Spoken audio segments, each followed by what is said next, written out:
was going to say, if there's power. Where? Well, if there is. If I'm running low. I don't know if there's a plug over there or not. Yeah. Should have plenty of You time. probably won't need it. You'd be surprised. In In about a minute.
Good morning, Sun Prairie. Time to rise and shine. What? Time to pour the coffee with Bill. Who wants to be human? Time to rise and shine with Bill. He has all the ingredients for disaster. Time to get going with Bill.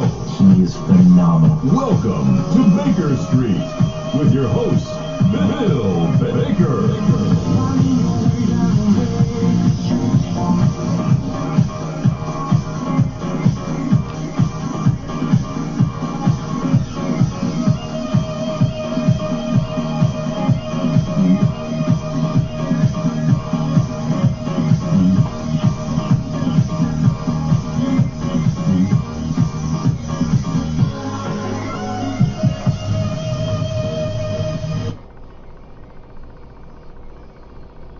Hey, good morning, everybody, and welcome to another Monday. And Monday means Good Morning Sun Prairie and just a gentle stroll down Baker Street. Hey, I'm your host, Bill Baker. Glad to be here and glad to be in your ear again. I really appreciate that opportunity. And, God. There we go. There's the music.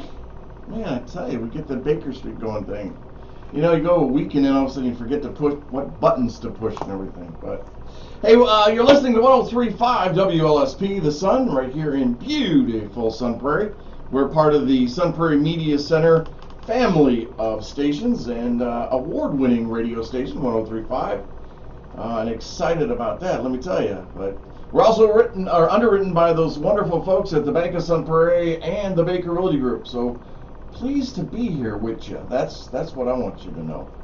And we're just going to have a gentle conversation today. We're actually going to continue our conversation about Eldercare. We've had several weeks of this, and it's taken some twists, some turns, some things that have happened that, believe me, I didn't expect, and I know you didn't expect. And again, I appreciate all the calls, the texts, the emails, everything about my father's death. And man, right in the middle of all this, he had to go and do that on me. It kind of threw me a curve. And so, you know, it's and if you've never been through that, if you've not lost a parent or anything like that, it's if I said it's weird, I guess I might be, I don't know, discrediting it a little bit, but it is. It's a unique feeling. The morning side is just overwhelming at times, and it just pops up out of nowhere. It just happens, and so again, I appreciate everybody's comments and concerns, and it means a lot to me. So thanks so much. We're watching we're on Facebook Live, so if you come in, you want to check us out, you can do that, and yeah, you can put your questions right in there. I know I get quite a few people following, and that's kind of nice. So we started this journey in Eldercare. We started because of my parents, or because of my dad, because of my mother-in-law, Marilyn, and because Terry and I were in the same boat, different directions, sailing in different directions. You get married, and then you're helping take care of your parents and stuff. And I wanted to share some of the things that I was witnessing, some of the things that I was experiencing, some of the things that I was watching my dad go through, and I wanted to bring it to your awareness. And so we started out with non-medical care. We went to independent living. We talked about that. We went to assisted living. We talked about that. We've talked with, we had Terry Baker, my wife. She came in. She talked about elder care as a caregiver, as a spouse supporting her spouse in the mourning process. And then we took that, her specialty being I Am Possible, and in her relationship building, coaching, and that, and how she uses that to help people that are going through the mourning process. And today is a fun day for me. I am really excited about this. Nick Hensen is here in studio, and Nick is the owner of Hensen Wealth Management. And this dude knows about long-term care. He knows about long-term care insurance, but he really knows the details. And I talked to him about it, and he said, yes, I'm going to come in. We're going to talk about that. And so we're going to talk about a lot of different aspects of this. I don't know if we'll do 2 hours or not. We'll see. You know what happens? We start talking, boom, 2 hours later, and everything's gone. It's over. And you got to move on to the next show. But we're going to talk about that. But before we do that, let's get the show started, and let's do what we do every single show. Let's go fishing. Fishing in the dark, right here on 103.5 WLSP, The Sun. Good morning, everybody. So we're off the air right now. But we're still on Facebook Live. We're on Facebook Live, Yep. yeah. And I have to turn the music off, because if I don't, they'll shut me down. Because they don't think we have the rights to use the music. Really? But you get all the rights anyways. Yeah. Facebook is a little bit quirky. It's weird, man.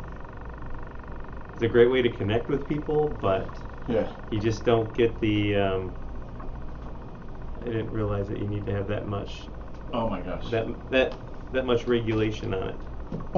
Wait a minute. You have to have regulation just to ask questions. I do, yes. I think they need to regulate realtors more. How about that? Well, I think regulation is a little bit it's good and bad. You can be overly regulated. I just have Kinda- to listen for the breaks. No, sure. It's kind of like a helicopter mom or helicopter dad. It's like too much regulation might be a little too much. Oh, you know yeah? what I mean? But I'm just going to share this to your Facebook page. You know what I mean? I see you got the Batman bill. Did you see that they have a wallet that you can put your ID in, and it's cut out like Batman, so you look like you are Bruce Wayne going in?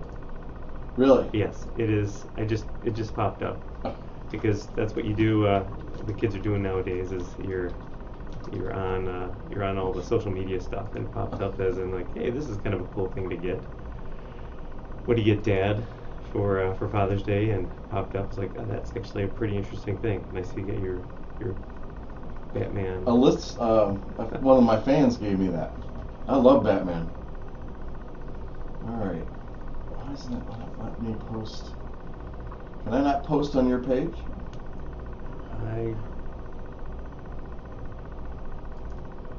I'm not too sure. The regulation? Personal page. Personal. Well, I get two. I got a business one and a personal one. Yeah, I know. This one, what are your regulations?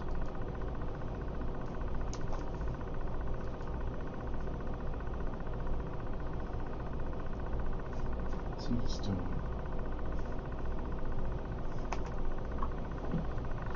Check your Facebook page. Well, alright, let's just do that.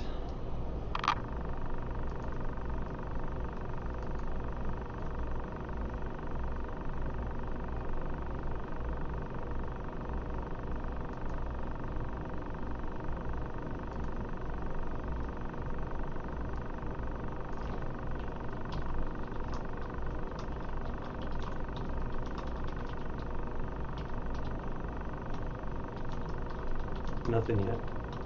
No? Oh, no, No? no.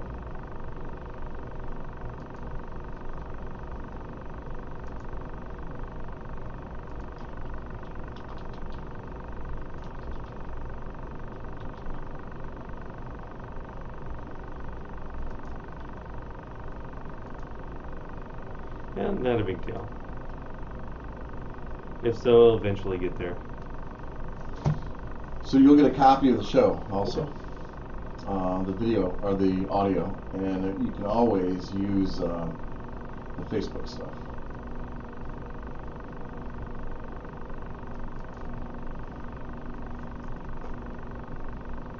There we go. Except for those regulators. Good morning, Shirley Jensen. Glad you could watch. How's up north?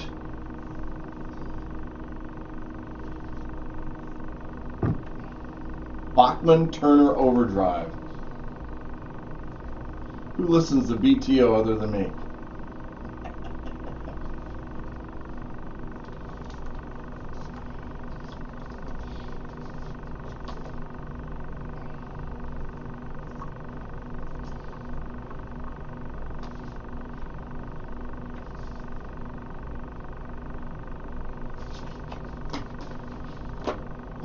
So how's your fourth? How was my fourth? Yeah. Better than the third. Not as good as yesterday. I mean, but no, it was good. We didn't really do anything. We went to Palmyra and watched my future daughter-in-law, water ski. Really? Yeah, she's one of those that her brother's a professional. But watched her ski. She's doing 2 and 3 tier, pyramids and the Really? spins and all that. She did a great job. And then we watched their fireworks they had down there on the lake. We were going to go to Monona and watch that, but the threat of rain, I didn't feel like sitting in the rain to watch fireworks. No. In a mess in Monona. Yeah, we drove through there. We were just kind of driving around. Just some of the nostalgia. We stopped and had some ice cream right over in Monona. I can't remember what it's called. It's changed names, I think, like once, and I should know what it is, but Mickey? it just as No, a kid. Oh, yeah. Yeah, I know you're talking Off about. of Tony Awatha, or pretty darn close to. Yeah. But then we went and drove past my grandparents' place, and then we were like, well, we're already over here. Let's drive past the aquatic center, and then we saw that there's just mud everywhere. Oh, wow. Where they had that festival type thing, which, well, it wasn't really a festival, beer tent. Now that's a festival for grown-ups. It's just sloppy everywhere. Yeah. Wow. So yeah, it was probably a good thing that you didn't go. Unless you had your waders on, or The buddy had laid out a tarp and everything. I'm like, oh, okay, you can lay out a tarp. I'm not. And then they moved That's up to gonna 8 collect all the o'clock. water. And so it was, All right, we're close. Go. About a minute.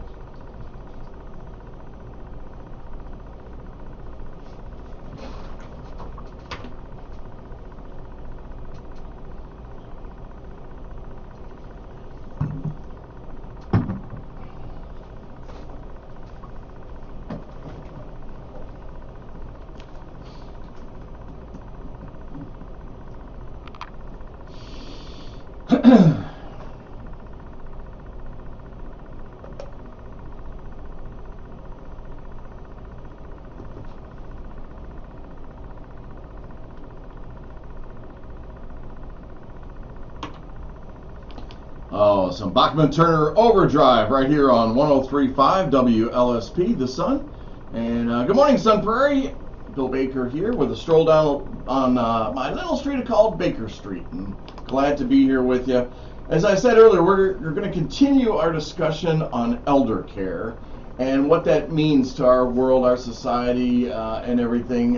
As I've been sharing quite transparently, that of what I've been experiencing as a child that's helping support my father and and my sister. Oh my gosh, my sister Leslie. If it weren't for Leslie, I don't know what I would have done, because that woman stepped up and really took control of everything related to my dad, and she knew the doctors, the prescriptions, she knew everything. But so it was an interesting experience, and one that opened up my eyes to things that you, I think, need to know. And I hope you enjoy this series, and if you don't, that's okay, don't tell me about it. But no, I'm serious. If you've got comments about it, I'd love to hear it, or suggestions on what we can do to even make this even better for you. But here's what I want you to know about long-term care is that notice the pause? This, because it's going to shock you. Nearly 70% of today's those that are 65 years old will require some form of long-term care service in their remaining years. I'm getting close. I'll be 63 next month. And women, on average, need care longer. They need about 3.7 years compared to men, 2.2. Yeah, we can't do anything long. Thank God for women. That's all I know. The annual cost for a private room in a nursing home is approximately, get this, sit down, put your coffee down, don't take a sip, $108,000. Home health aides cost around $5,600 per month, and that's expected to rise to $6,700 by 2030. And if you go to an assisted living facility, that cost is going to be around $5,000 per month, projected to increase to $5,800 by 2030. And 56% of adults 65 and older will need long-term services and support, with an average duration of 3.1 years. But we know guys do less. Wow. This is scary. We're going to talk about a lot of different things on here, but check this out. And all of you, my peeps out there, if you're listening to this, you're in your 40s, you're in your 50s, you really need to be paying attention to this right now. But so I wanted to know about coverage. I wanted to know if you had insurance coverage. And get this, covered population, approximately 7.5 million people in the United States have long-term care insurance. Policyholders and claims, long-term care insurance companies paid out $13.2 billion in claims to about 345,000 policyholders last year. The U.S. population, estimated population of the United States is 331 million. Age 65 and older is about 56 million people. Wow, 65 and older. 56 million people. And of that population, approximately 2.3 of the U.S. population has long-term care insurance. Right? Considering the population age 65 and older, around 13% have long-term care insurance. 13% of us old people. I'm not old. I just pretend to be one so I can look older and more mature. So we're going to talk about this today because there's some things that stick out to me. And the gentleman that's here, we're going to bring him here in just a second. But what has really kind of opened my eyes is that, and we talk about education all the time. Educate. Talking about our schools, talking about our costs. Talking about referendums and things like that. But when do we teach our kids to start thinking ahead and planning and understanding things like insurance and stuff like that? And what's going to happen down the road? Now, I know we're in an instant gratification kind of life, thanks to McDonald's and Burger King. Gotta have it our way. Gotta have it now. Can't get it fast enough. Thank God for Culver's, because you gotta wait for that butter burger. That's my choice, butter burger choice. And so there's things out there that we need to talk about. Now, Nick Hensen is a buddy of mine, fellow Lion, and he owns Hensen Wealth Management, which is part of Northwestern Mutual's financial network. His wife Jennifer is also a wealth planning. I don't know how to describe her title, but that's all right. We'll get to that. There's so many partners. But he's a wealth management advisor, and he's got all the alphabet after his name. It's really kind of cool. I love when it's like realtors when we go ABR, SLS. What, you don't even know what that is, and really, do you care? Oh no, you just want to know that you trust, respect, and the person that's helping you is going to be there to take care of things. What I like about this guy is he says, as a wealth manager advisor, his team's mission is to help their clients attain financial security for their families and businesses. Whether you're looking to protect, grow, or transfer wealth, they can help you. And he will work to understand your current personal and financial circumstances and your goals for the future. They'll build a strategy that is just right for you. Together, they will work to develop a financial plan that balances your short-term needs along with your long-term goals. Simply put, his mission is to help you secure your family's or business's future and protect what's important to you. Nick Hensen, welcome to the show, buddy. Oh, good to be here. You got to talk into that thing. Good to be here. Well, thanks, man. You are like the guru of this. Well, thank you. Yes, being a consultant, long-term care specialist within the firm that I'm at, it is it's nice, it's refreshing, but it's also very daunting because you have to get a lot of education out there because the industry does a great job of confusing everyone. It does, just like real estate. You know, it's interesting because you're part of the Northwestern Mutual Group, just like I'm part of eXp Realty. Yep. We're under those umbrellas, as I like to say. You own your own company. Correct. And I own Baker Realty Group is my own company. It has been for almost 20 years now. And so it's important to understand that you have the backing of Northwest Mutual, basically. You've got that network of advisors to help you with your growth of your company and your education. Well, happy anniversary. I'm approaching Not I'm yet. approaching my 2 decades in this industry as well, and when you start, it's a fire hose, and then over time you start developing your skill sets and your niches, and it's been a lot of fun along the way, and I'm excited to continue to keep learning. Oh, you have to. Even though I'm a teacher, but I'm also a student. Yeah, but in this world, especially in the tax world, that gazillion page manual for taxes and stuff like that, you have to stay on top of all of this. And what we're going to talk about today isn't just about writing a policy or securing a policy or buying a policy. It's about what goes into it. And it's a bigger picture than that. And I think people don't clearly understand the importance that a person like yourself plays in their futures. And part of that is because they're never taught this. Nobody has said to them, hey. Yeah, somebody's knocking on the window, it looks like. Oh, yeah? Yeah. They're knocking on the window? Or, that was spooky. That was a little bit. We have ghosts. It's because we have construction outside. It could be. So, I forgot what I was saying. But what happens is no one promotes this. No one educates folks on savings, thinking ahead, planning. Mm-hmm. We think nothing about buying homeowners insurance because of a possible fire. A possible fire. They don't pay for flooding, but they pay for fire.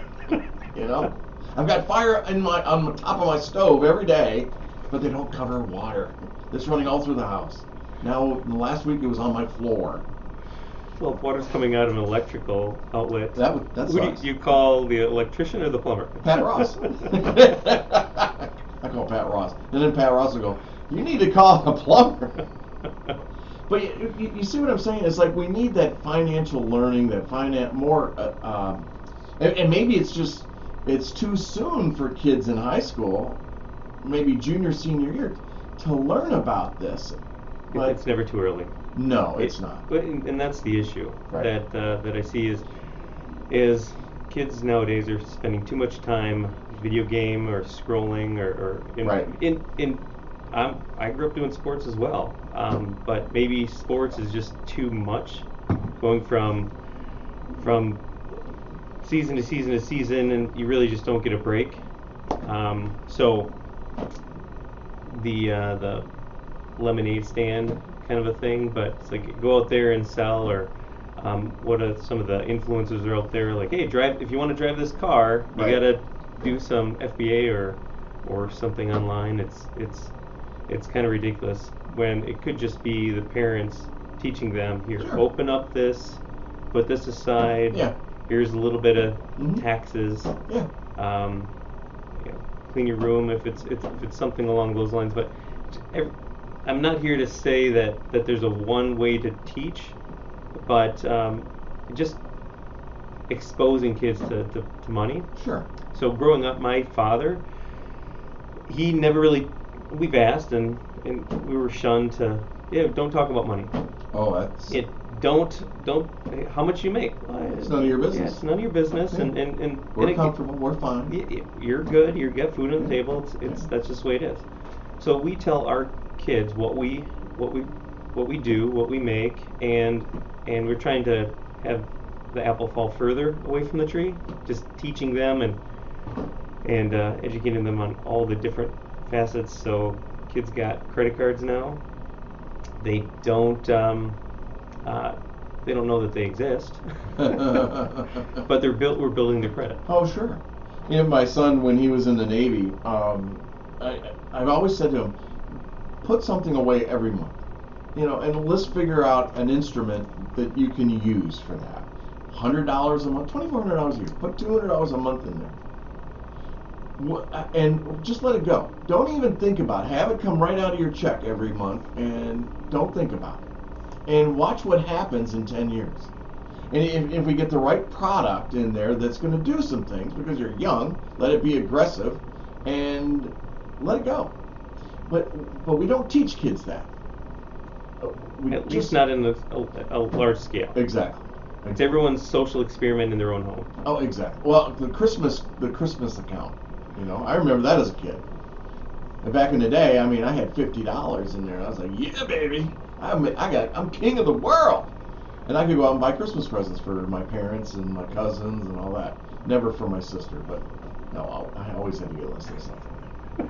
Well, there's 13 years apart between Leslie and I. I'm the older brother, so it's like, yeah, okay. Yeah, you got it. You got it. It's a have to.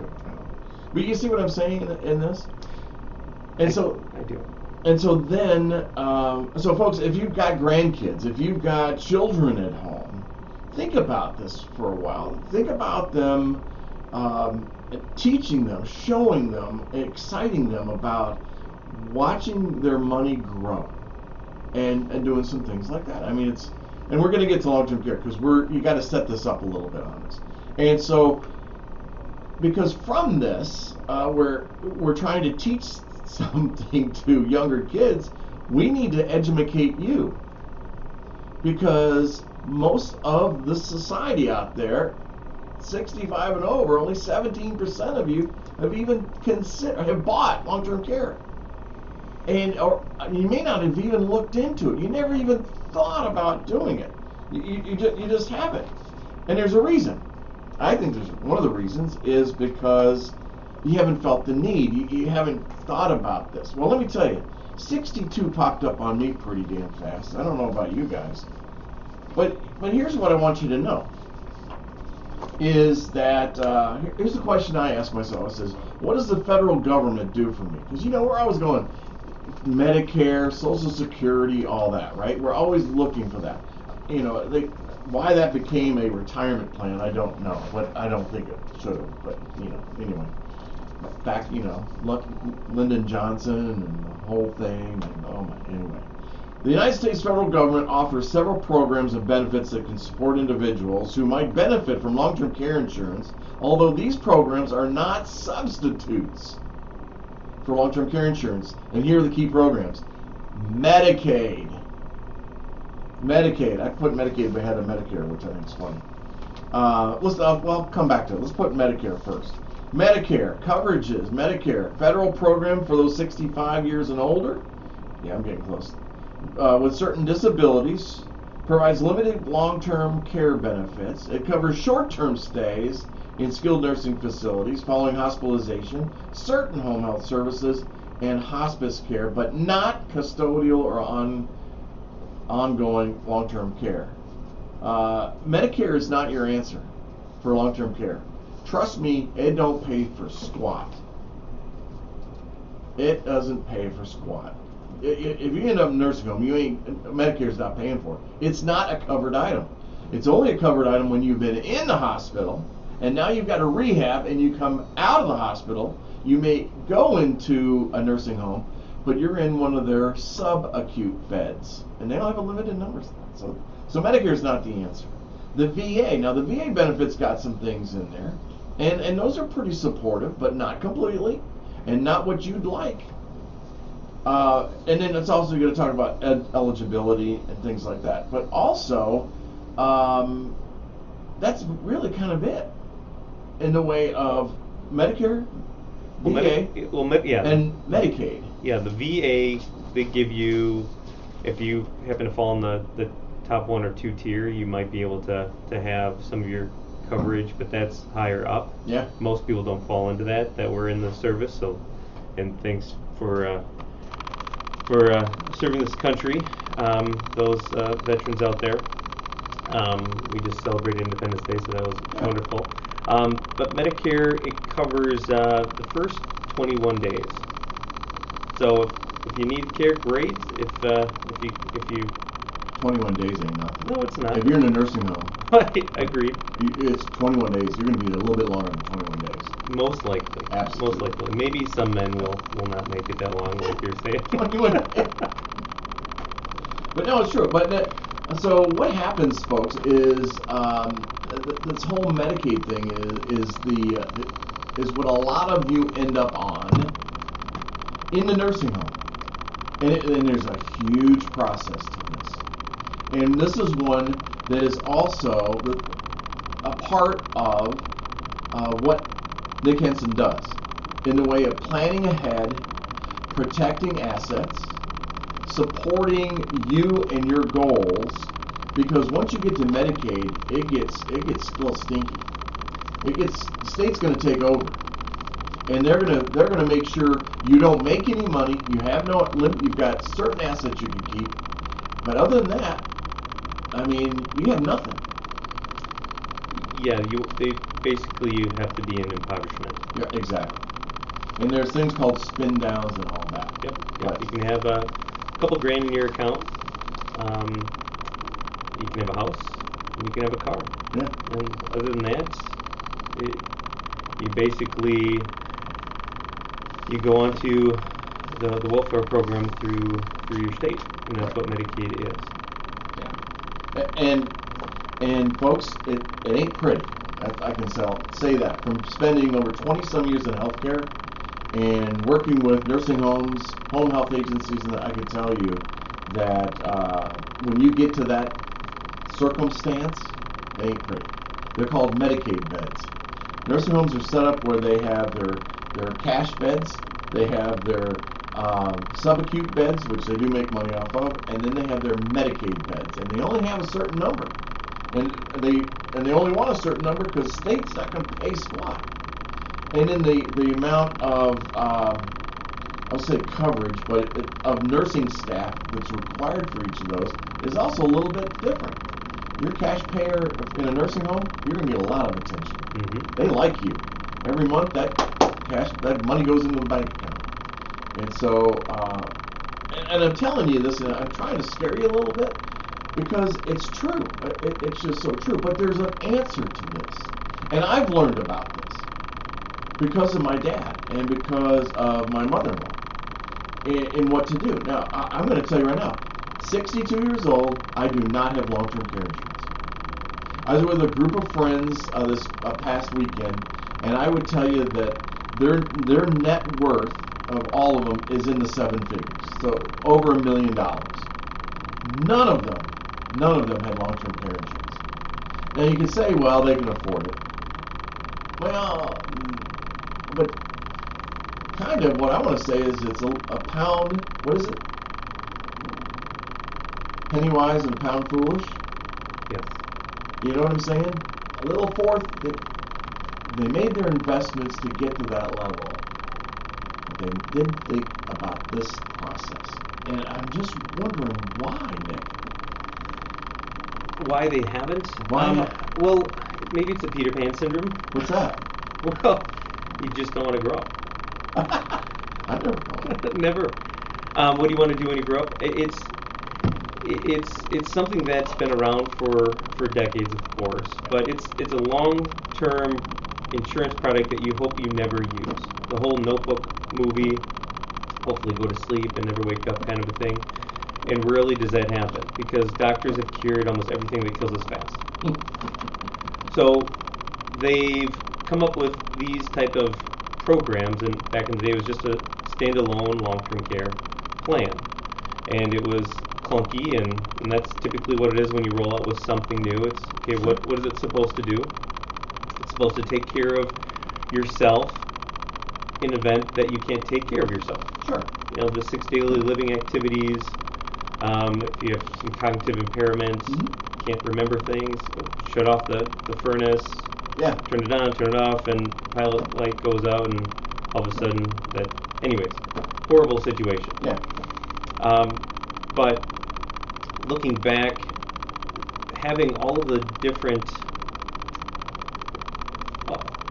the concern, I guess going back to the concern about not wanting to grow up and not having the actual options, but what back in the day, families stuck around families, farmers, farming community, and so on.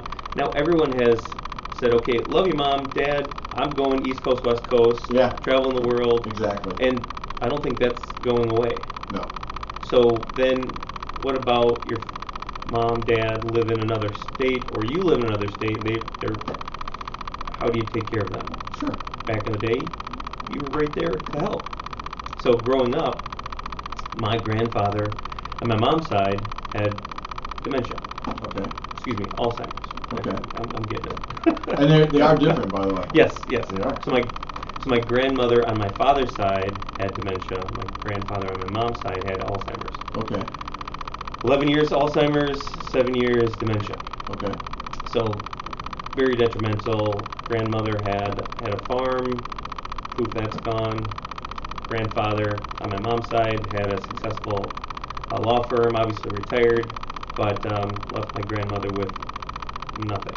Nothing. Except Social Security, which is, again, great program so far. But it just, people just, I personally, I don't think they put enough time into it because they're just living their life. They're just too busy. Yeah. And if you're not going to use something for potentially a day or decades down the road, why pay for something now? Well, sure. I can hear people saying, "Well, I don't need that yet, so I'll wait." Well, waiting is drastic. It's dramatic. I mean, financially, it could hit you like I don't know what. Like not having money in retirement.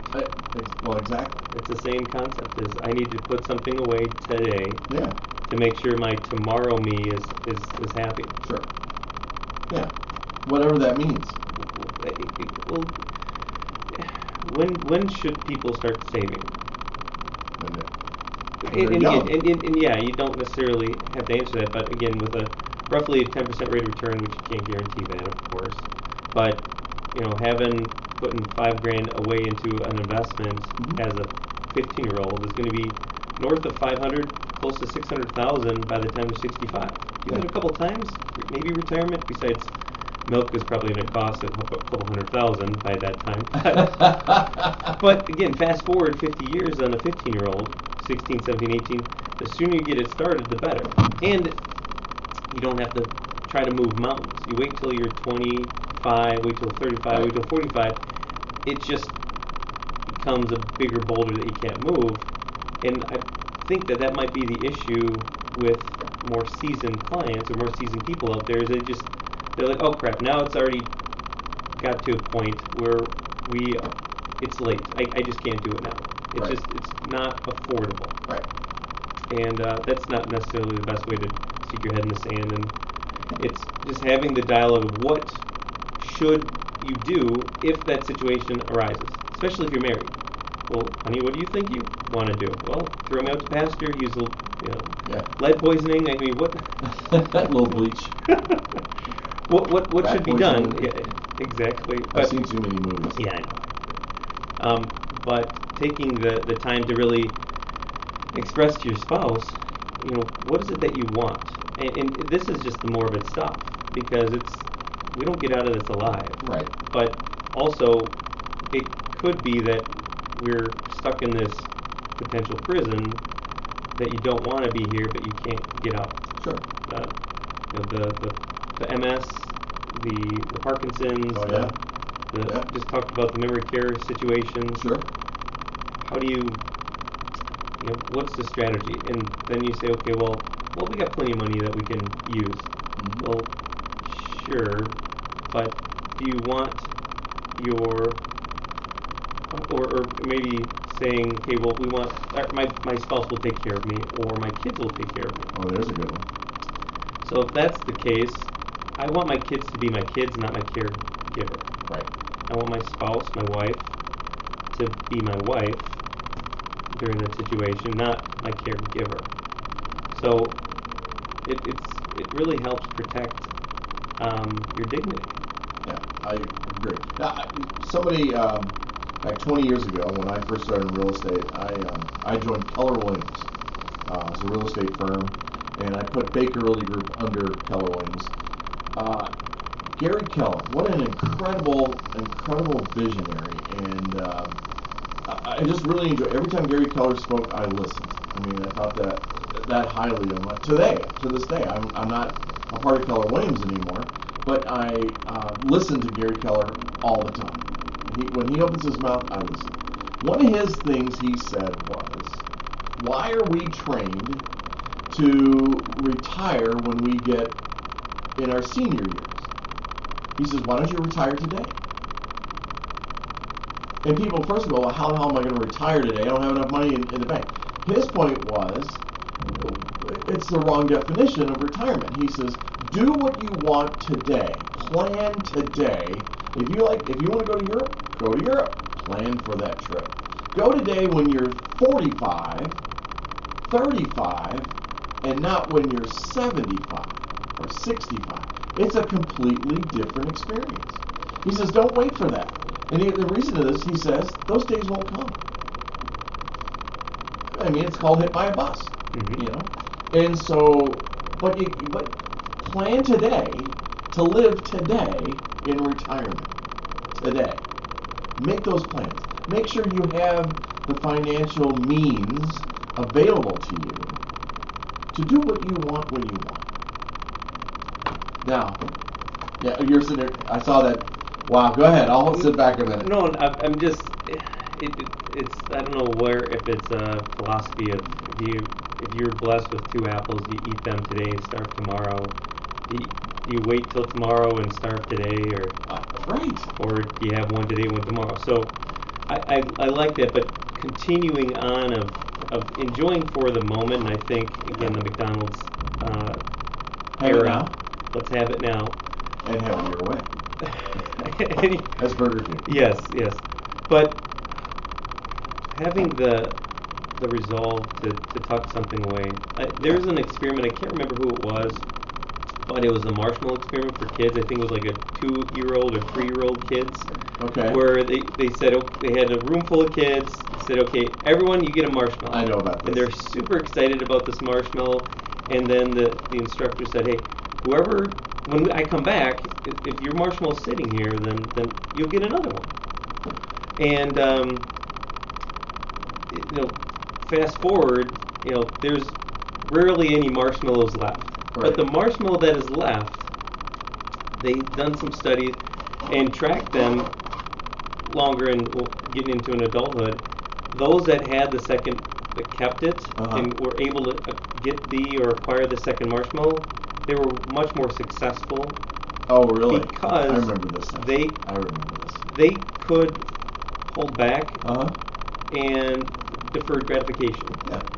And that's really all retirement is, hey, I really want it now, but if you can have a mechanism that you can put something somewhere and have it meet you in retirement, great. All the different things. Setting up, again, mention the homeowners insurance. When I get home, I'm not disappointed that my house isn't burnt down. Right. But we have it just in case. Sure. It's a car, and again, you can be insurance poor, and yeah, as the insurance person saying that, but you don't want to be overinsured. No. And maybe that's one of the things is some of your listeners might have had conversations with other insurance people around long-term care planning and said, oh, that's too expensive. Too expensive back then, 4, 5, 10 years ago when they had that conversation. Sure. But it could have been not presented the right way. Where they presented saying, okay, well, how much is care going to be? $10,000 a month, $5,000 a month, $20,000 a month. How am I going to pay for that? And then you're like, well, you can't afford not to get it, kind of a thing, which is kind of ridiculous.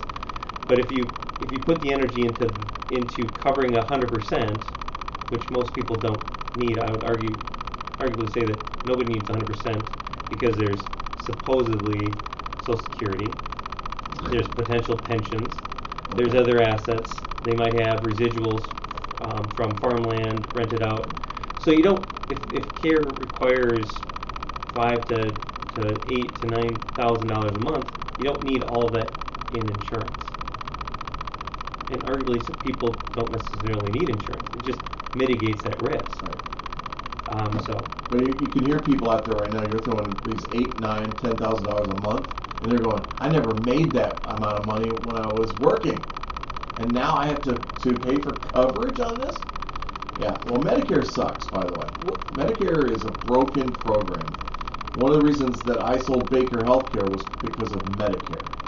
I had my separate company was Care Solutions, and I did the Medicare billing and provided the products to nursing homes in the 5 categories that I was allowed to do that. And I used to have to fight with Medicare for coverage on those. The doctor could write Viagra, and they'd get that covered faster than I could a wound dressing that's stopping the person's bottom from rotting off, but I'd have to fight. And honest to goodness, that was the last story for Baker Healthcare. I'm fighting over a $7 dressing and with this person at Medicare.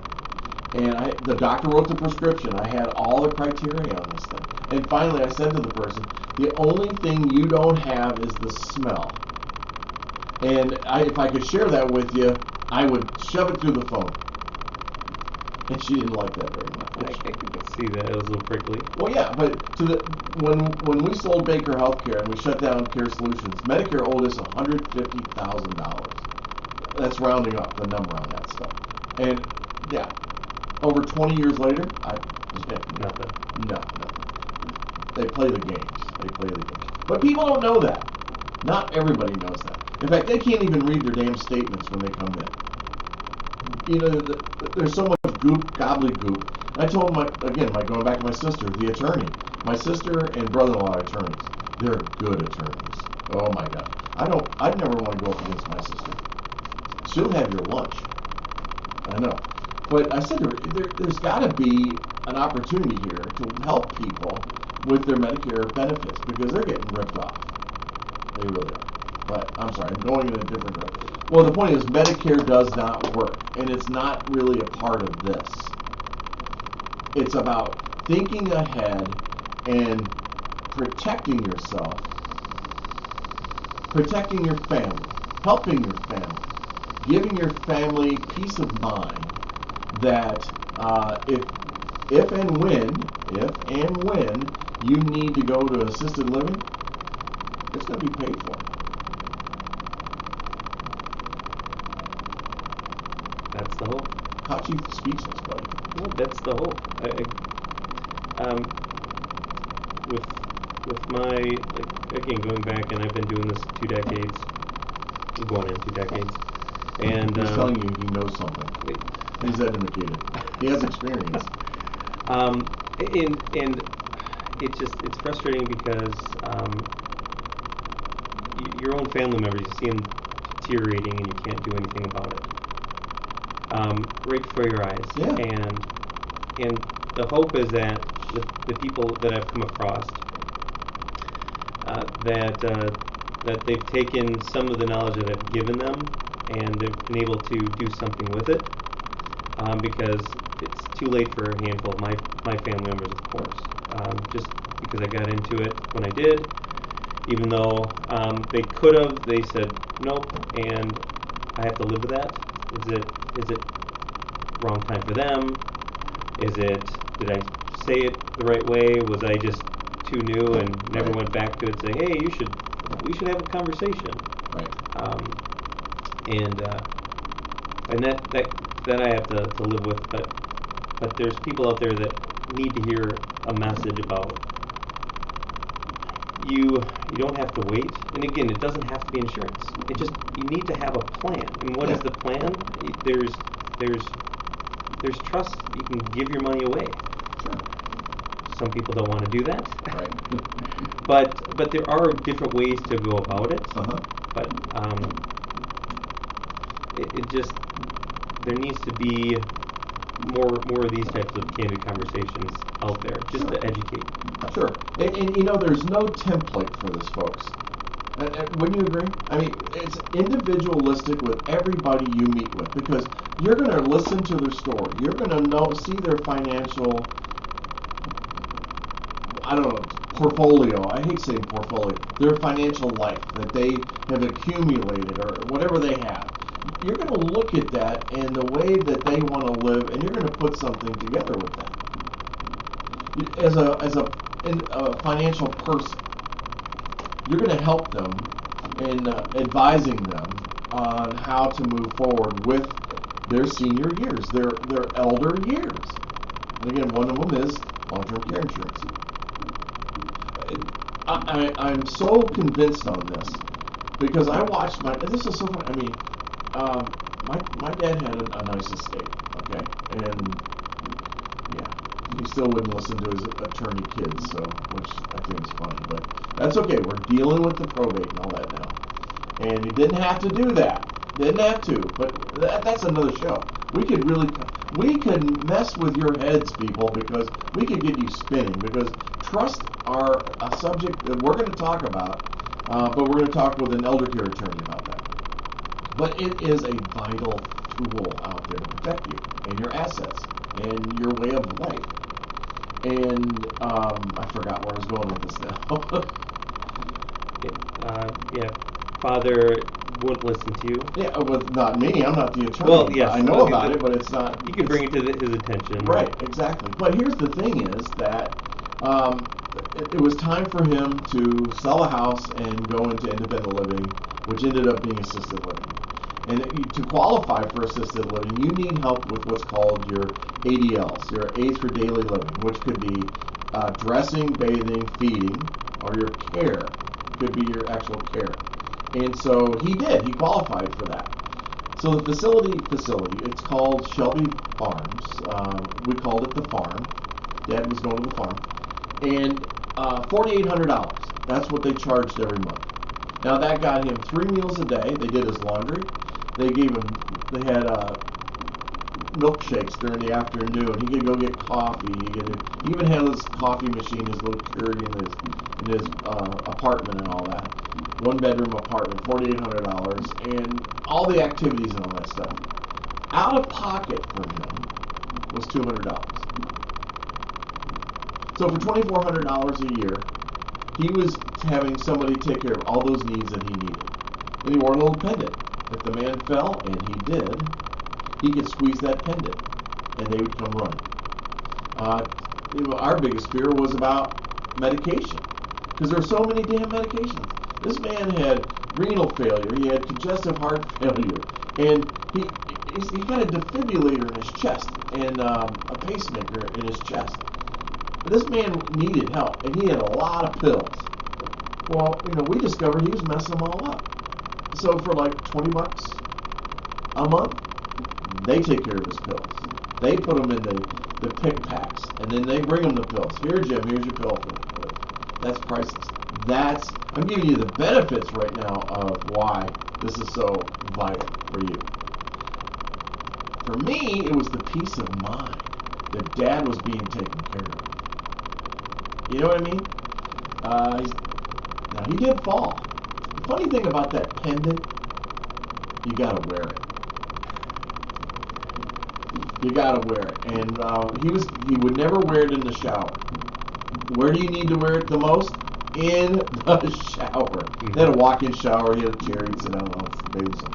Well, he came out, slipped, fell, and laid on the floor for about 12 hours before they found him.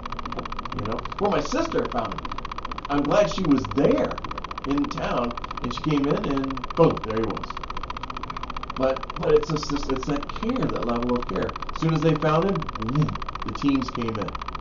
Now again, he was in assisted living. He wasn't in one where they're going to check on him hourly and things like that. Mm-hmm. But it's only because, and he could live at that level because of what he did 30 years before.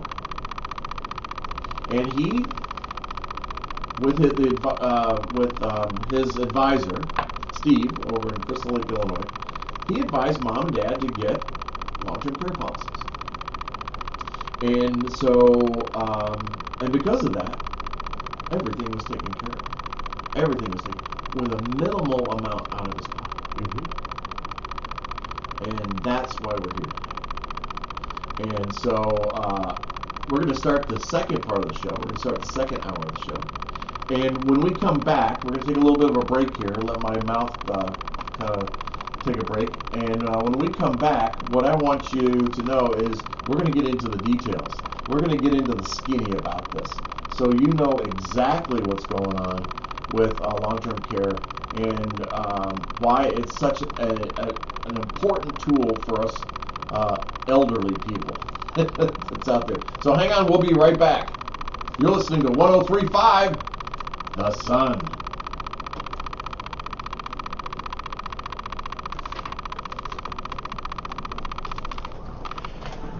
Well, that was a similar situation that happened with my grandfather. All right, don't tell me now. Okay. Tell me later. Tell me when we go back in the air. Good morning, Sun Prairie, and welcome to Baker Street. Question isn't what are we going to do. The question is what aren't we going to do. This calls for the old Billy Burrow. Time to rise and shine. Now here's your host, Bill Baker. Thanks, Lisa. You are a sweetheart. I appreciate that very, very much. I gotta figure out what I'm putting. There we go. Perfect. Now I can hear you.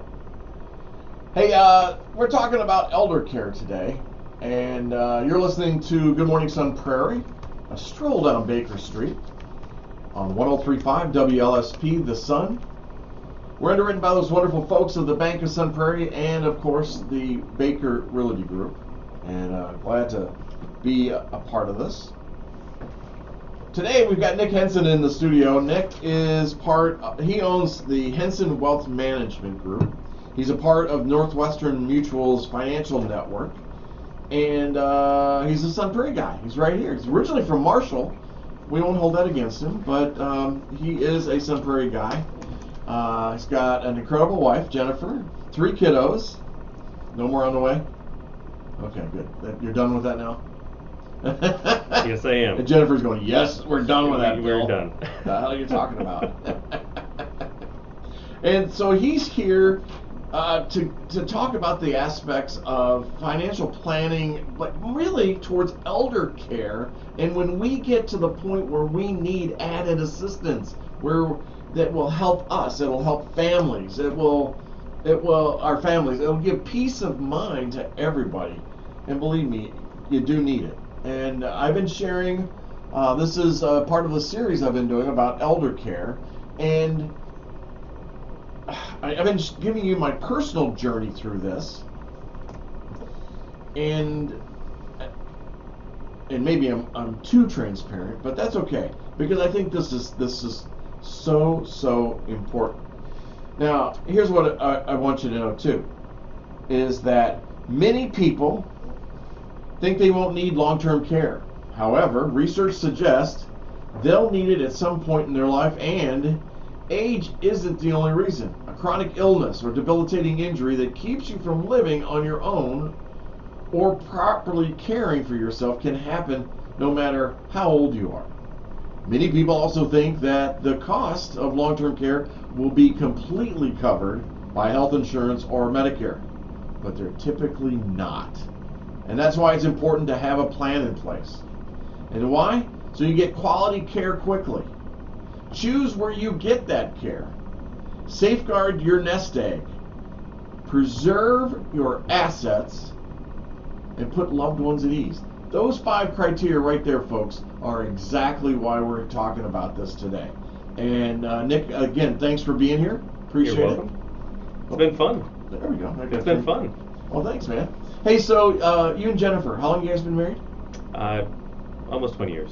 You better answer that question I know. fast. I know. Woo, baby. Where'd you guys meet?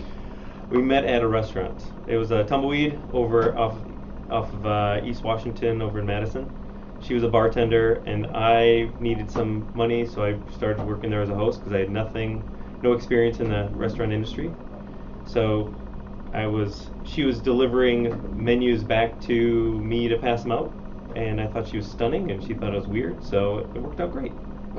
Wow, and then the rest is history. Well, the next thing you're married. No, eventually I was surveying and started bartending again, and things started going really well, and I thought, well, goodness, if this goes south, I can't be working here. So I went to a different restaurant because I was in college. Okay. And then it got that much better, just because we weren't spending every darn moment together. But that's just kind of our personality, because now fast forward, we work together. So, how is that? Is it pretty cool? It's some people say I could never work with my spouse. Yeah. And I would say, well, I get that. You want to have some separation. She doesn't like golf. I tolerate golf. so it's an activity that I can do. But eventually she might want to. But okay.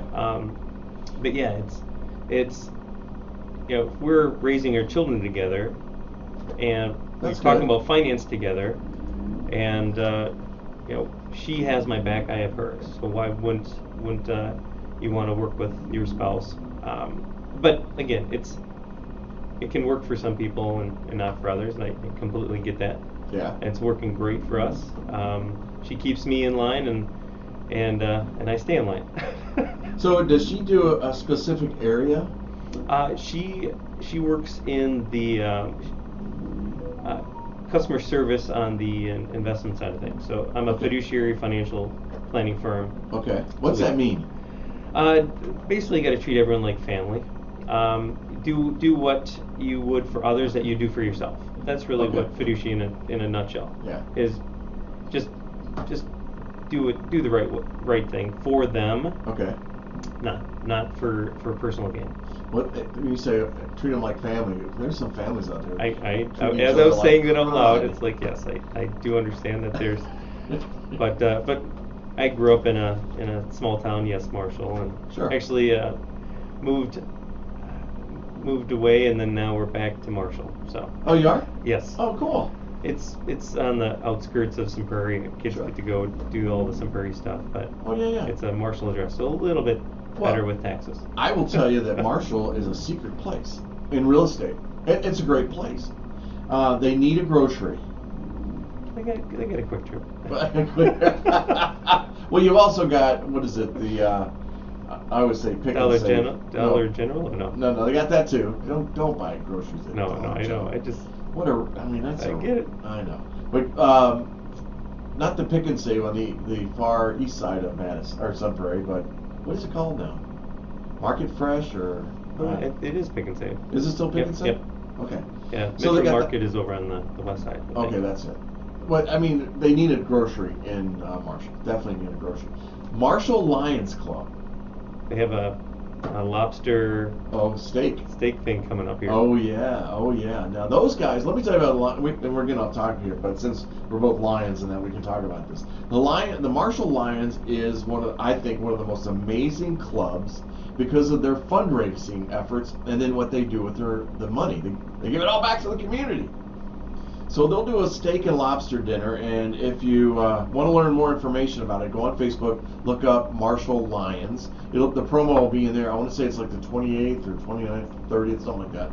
And I know they're coming to our next meeting to promote it, and I'll be there. I mean, it's good. It's really good. So that's one thing they do. Now, off that little thing that they do there, they make about $50,000.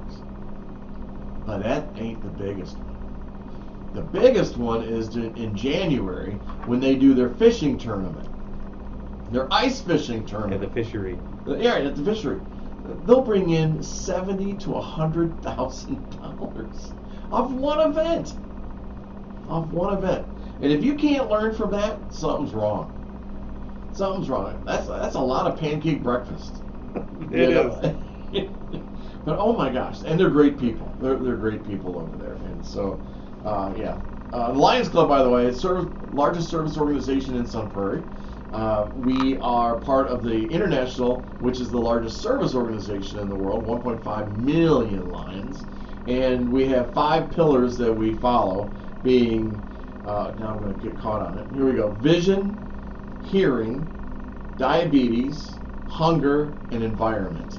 And those are the 5 categories we focus. Every dollar that we raise, we give back primarily to charities in Sun Prairie. I think last year we gave just over $52,000, something like that.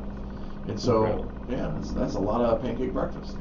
We don't even do a pancake breakfast. But we go out and we raise money doing different things. And so it's about supporting your community. And so if you are looking for a way to give back to your community, to be involved in your community, reach out to me, would you? And let me introduce you to Sun Prairie Lions. Invite you out to a meeting, and I'll buy you a steak dinner, and let you see exactly what goes on behind the scenes.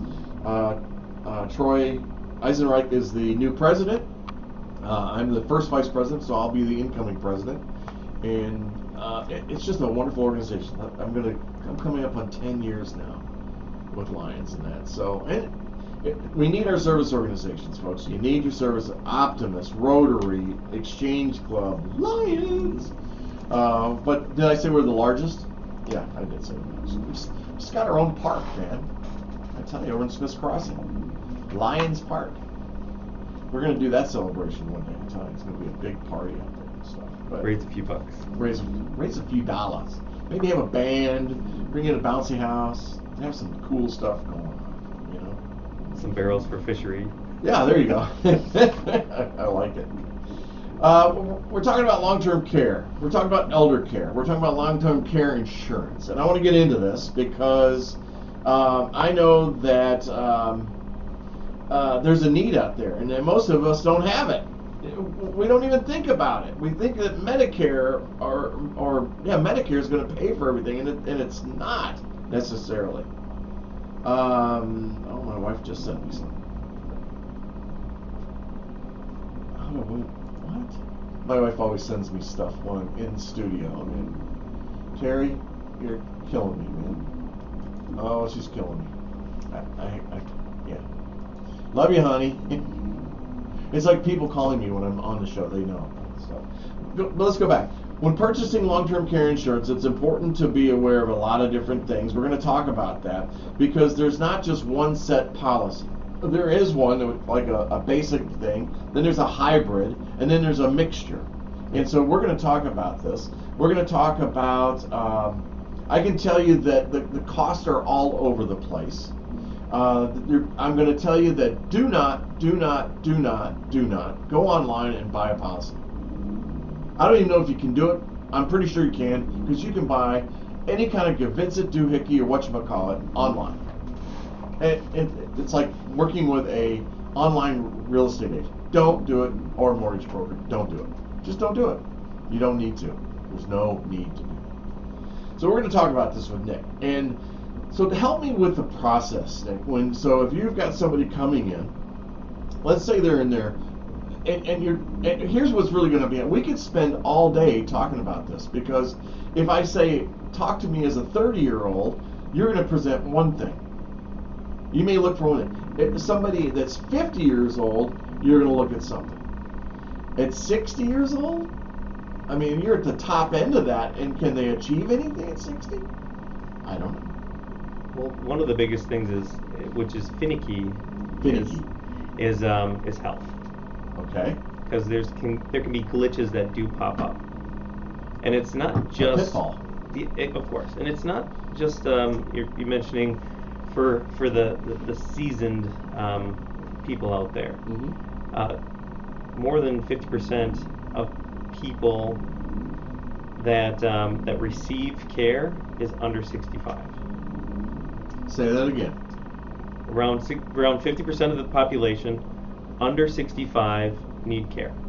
Long-term care? Correct. Wow. Yeah, and what? So No. Car accidents, strokes. Disability of some yeah, type. Of course. Yeah. And if they're not able to take care of themselves, who's going to do that? Oh my gosh. So it's not just, hey, I'm going to wait. Like, for instance, what was it? Tiger Woods, I think in 2021, he had a car accident, almost lost his leg. Oh yeah.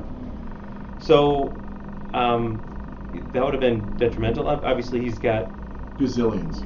Yeah, more than certain countries. He was offered $1 billion. I live to join them.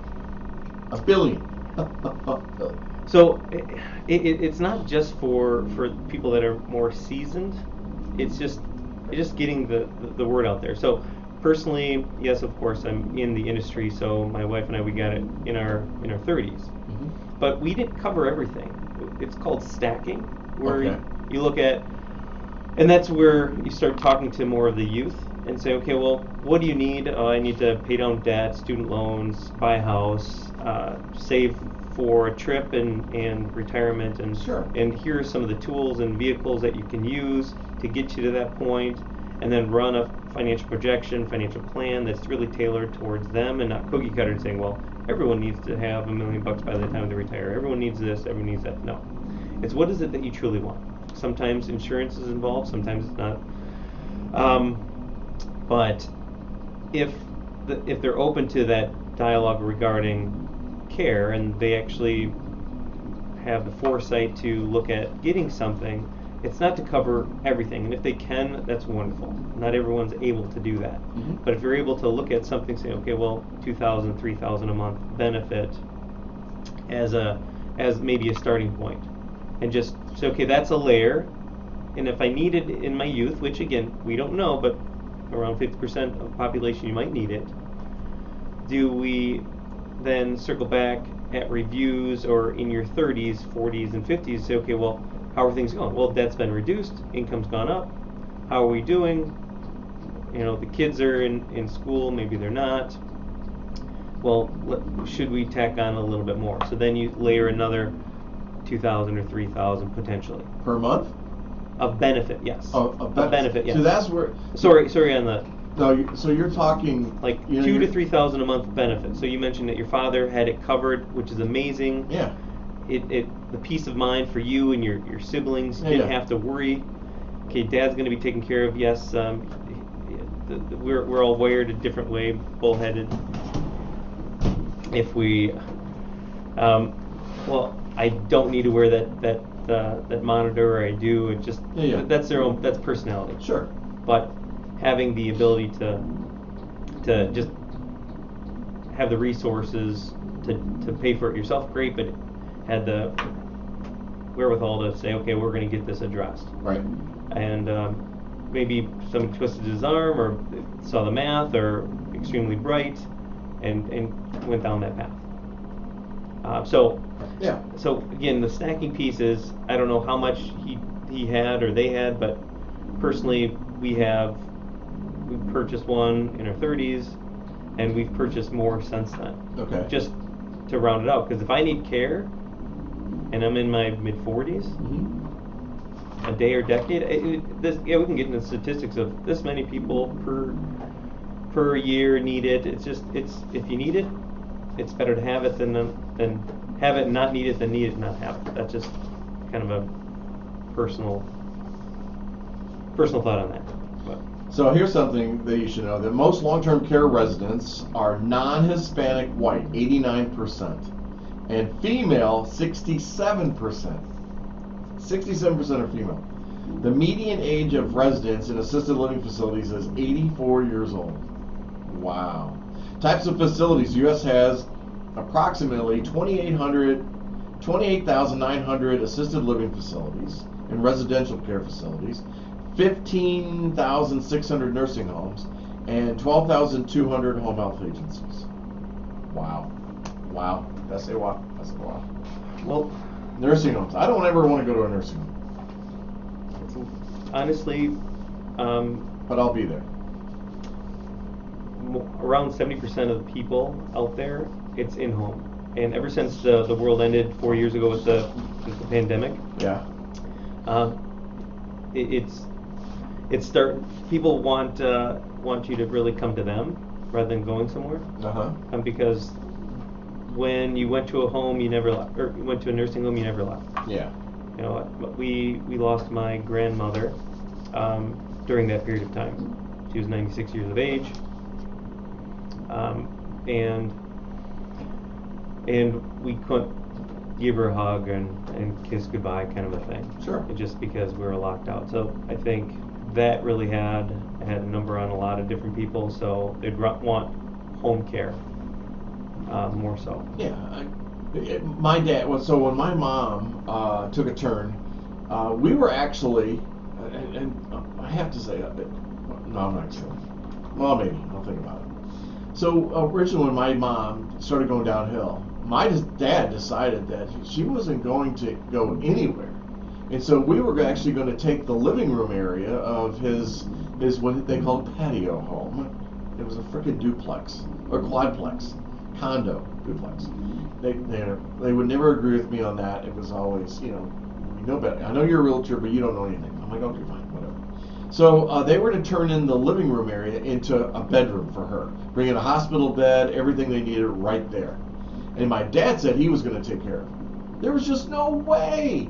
But trying to convince him to do this, to not do this, was like pulling teeth. I mean, it was just, he was being stubborn. He was being hard-headed. He was being my dad. And because the love of his life was dying in front of him, and he wanted her at home because he felt that she should die at home. I appreciate those kind of comments, but no. Well, I kind of carrying forward with that is nursing, this long-term care stuff. Yeah, it's stuff. It you know, in the different products and solutions and so on, but if you get into the long-term care, it covers, you know, home health care, adult. Right. So the home Sure. component is what most people want. It covers that. Yeah. Nursing home people don't necessarily want. That's a 24/7 care. Yeah. But you know, with home care, well, again, my kids can take care of me. Well, which 8-hour shift do you want? Exactly. But having that adult daycare, my grandfather, you know, going back to the first hour, you know, you mentioned that your father fell, and so my grandfather, again, 11 years he needed it, he fell in the bathroom, broke his neck. Oh, shucks. Survived. Yeah. Broke his neck on the sink, and nobody was really there. Luckily somebody was able to, I can't remember which uncle went in there and found him. And it's like, okay, well, he was doing adult daycare. Sure. They were trying to mitigate the cost because there was no insurance. Wow. So for 11 years, who's taken care of Grandpa? Right. Well, again, Grandpa for me. And he was great. He was one of those kind of BS'd with you. Hey, how you doing? And he made you feel like you were, he knew you, but he didn't. Right. And it's just unfortunate. But then moving him into the nursing home space, so it progresses. Sure. So what you hear in the industry, it's like, oh, how much care do you need? The 3 years for women, 2 years for guys. Well, that's potentially missing the 6 months, year, 2 years ahead of time, Right, where there is a spouse saying, well, I can do this, or my Right. kids, they can take care of me. Right. A little bit of the bullhead comes Sure. on. Yeah. And my dad was like that. To the point where my sister controlled his life, basically. And we were very fortunate to have several people in the community. My uncle, my dad's best friend, they were driving him to doctor. Because my sister lives in Chicago, I'm in Wisconsin. There was no way in hell he was going to move to either places where we could take care of him. He needed to be at dialysis 3 days a week. And but he was being, a little hard-headed. And I don't blame him, to be very honest. I look, That's the way he's been his entire life, Yeah. or just as maybe a guy's guy, and just Right. I don't want to have to rely on anybody else. That's exactly right. But he let Leslie take care of it. Well, And help out, family, sure. doctor's appointments and all that stuff. But so let's take a peek at this and understand the coverage and benefits. There's limited coverage. Some policies may not cover all types of long-term care, which we're talking about, and services, or may have restrictions on where care can be received. You should always make sure a policy covers a range of services, including in-home care, assisted living, and nursing home care. There are exclusions and limitations. Beware of those and what is excluded from coverage. Common exclusions might be pre-existing conditions. I didn't even think of that. When I was doing my homework, I thought, a pre-existing condition? So if I'm if I'm someone that has had a motorcycle accident years ago and I have quadriplegia, is that going to affect my long-term care insurance? Could that be an exclusion? If you're trying to acquire it, absolutely. Oh man! Wow.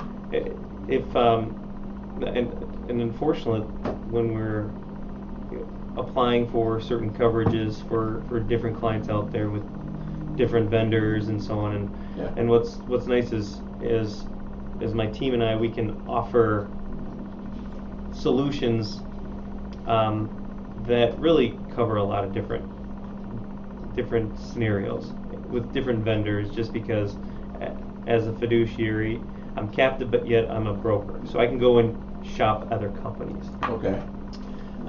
But again, this is the golden era of really the insurance, because back in the day you had really one solution, and it was the long-term care standalone product. If you need care, great, but if you don't need care, and you just pass away, there was really you're one and done.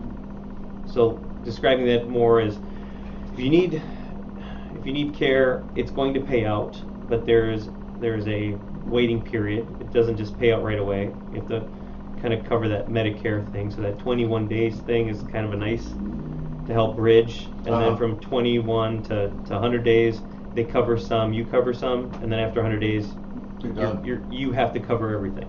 So that's usually about the time where the long-term care coverage kicks in, after roughly a 90 to 100 day window. Right. Medicare is always primary. Until it's not. The law says it has to be primary.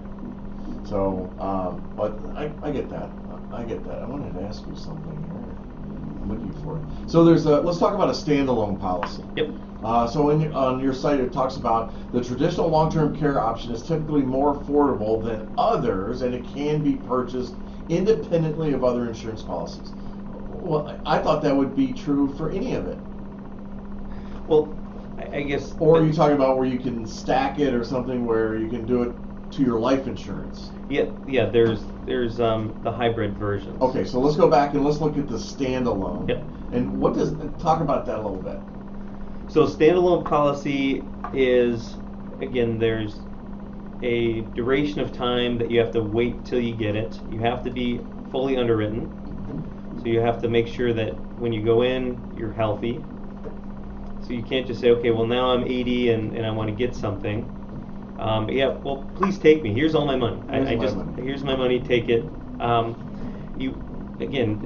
Health is finicky. Yeah. You have to be able to go through and make sure that you're healthy enough to get it. And the duration of time is flexible. A couple years.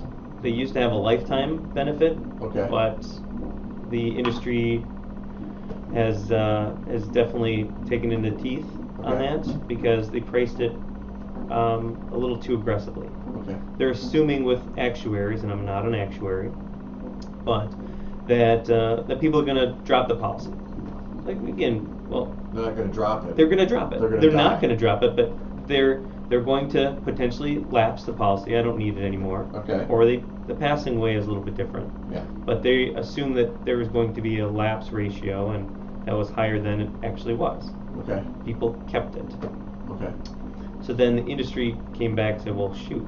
Well, we got to drop these types of plans. We can't offer the forevers anymore. We need to have it within a parameter that's somewhat reasonable. So Okay. they say, okay, well, you have a handful of years that we can cover you. Okay, great. Then the low interest rate environment happened a handful of years ago, and who knows if we're going to get, we're obviously hyperinflation-ish now, it seems like. But the price for care has gone up. The insurance, what was paid in, isn't going to cover what is going to be paid out. So some insurance companies have had to raise their rates. Sure. Saying, sorry guys, gals, we priced it wrong. Mm-hmm. For X amount of benefit, you're either going to have to pay more or you're going to have to drop your benefit. Okay. Which is not very exciting as well. Right. So, and all this is kind of happening in the industry, saying, okay, well, do I trust this company that I put money in for Right. 1,000 years, and Sure. then when I actually need it, it's only going to cover the coffee. Right. So there's some issues with that, but there's companies out there. There's really only a handful left.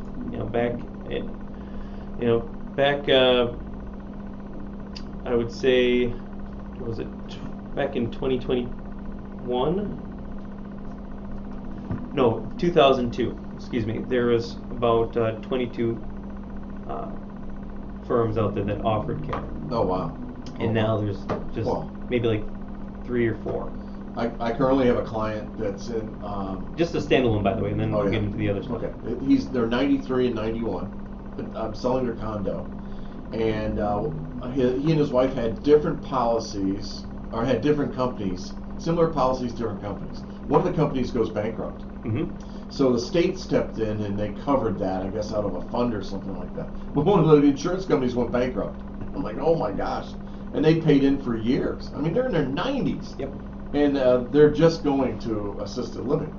But what I want to go to on the standalone policy, so you're going to, it's all, the way you calculate is it a monthly payment? Is it an annual payment? And how is it calculated?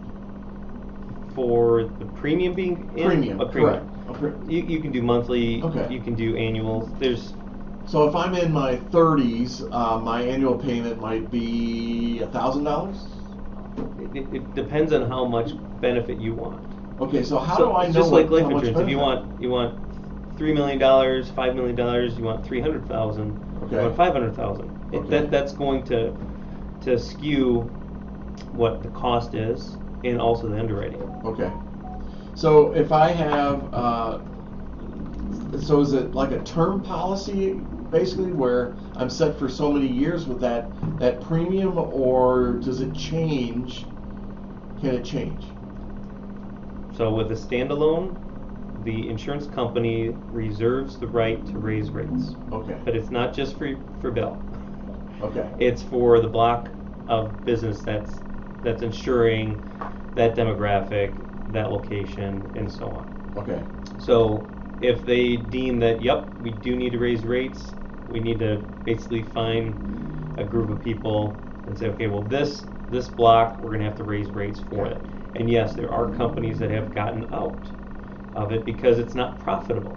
Sure. It's not a profitable business model saying, okay, we're going to collect less and we're going to pay out more. And there is a lot of insurance companies that priced it to get market share. Okay. So they would come in and say, well, Just buy a bunch of stuff cheap. Yeah, saying, well, we're 50% cheaper than XYZ company. What you should go with them. Okay. Great. And then you go with them, and I can't blame them, but I think that business model, and this is just more an assumption, is that their business model was, let's get them in the door, and then we'll deal with it later. And dealing with it later is, we're going to charge more because they can, or they're going to have to reduce their premium, or excuse me, reduce their benefit to stay at the same premium, which helps benefit the company as well. So some of the companies that have priced it too low and had to go back, right, now they're almost double. Okay.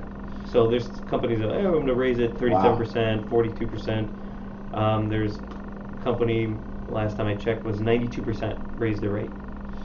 So it's when I ask you for like a premium, it's almost impossible for you to tell me, because there's so many things involved in that. I mean, is it going to be $1,000 a year? Is it going to be for somebody in their 30s?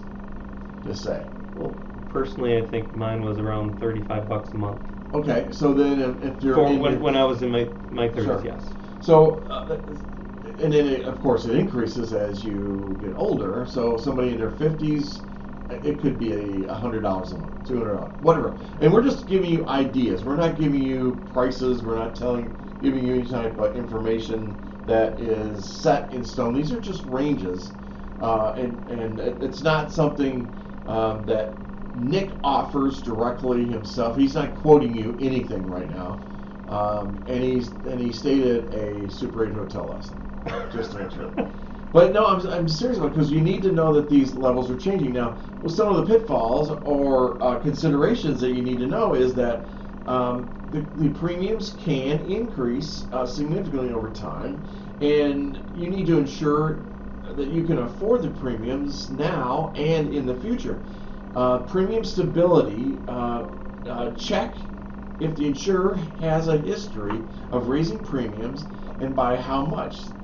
Some companies have been known to double premiums after a few years. So, and you can go to Consumer Affairs for this information. This is where I got it. So be protected on it. Inflation protection, inflation riders. Given the rising cost of healthcare, it's crucial to include an inflation protection rider in your policy to ensure that the benefits keep pace with the increasing cost.